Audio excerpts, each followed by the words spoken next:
Mimicry is a form of camouflage common throughout the animal kingdom, where a species evolves features similar to another species. This can serve a number of functions. Most often it is protective, but it can also be aggressive or even aid in reproduction. Here in Lembeh, a number of species use mimicry to avoid predation or ambush prey. Pygmy seahorses use protective mimicry to avoid predation. The Bargabanti pygmy seahorse, tucked amidst its host Gorgonian's polyps, matches near perfectly, while the Pantohi pygmy seahorse lives on algae and hydroid-covered rocks, where it mimics a blade of algae. Even when you know where to look, these small seahorses can be challenging to find. Frogfish engage in a form of aggressive mimicry.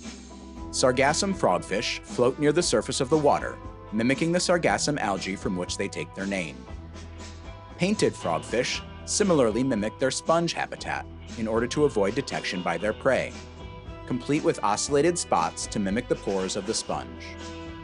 They come in a variety of colors and have a lure attached to a modified dorsal spine that they use to attract prey, waiting for prey to come close before engulfing it in a lightning-fast ambush.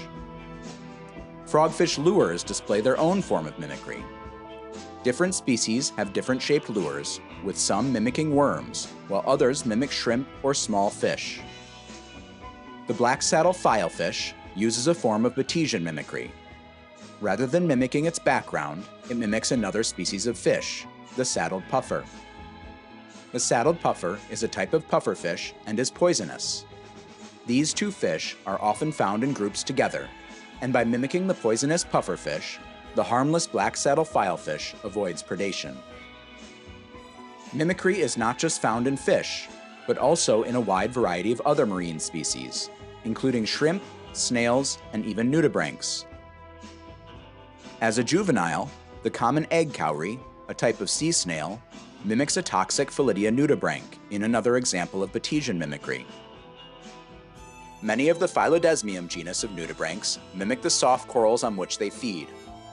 This Phylodesmium rudbani is barely distinguishable from the Xenia soft coral it inhabits. Only when it moves onto the sand does its true nature become apparent.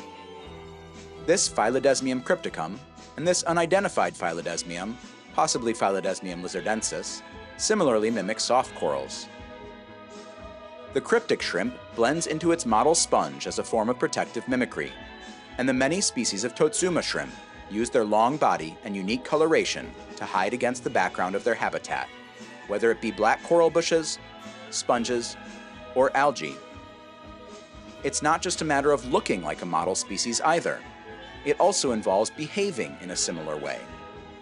For the frogfish or cryptic sponge shrimp, this means being still and silent like their sponge model. For the robust ghost pipefish, this means drifting in the current like a detached piece of seagrass. And the twin spot goby's large eye spots and unique movement are thought to mimic a crab scuttling sideways on the ocean floor. So the next time you go diving, challenge yourself to discover as many forms of mimicry as you can, and consider the role these adaptations play in the ecology of the underwater world.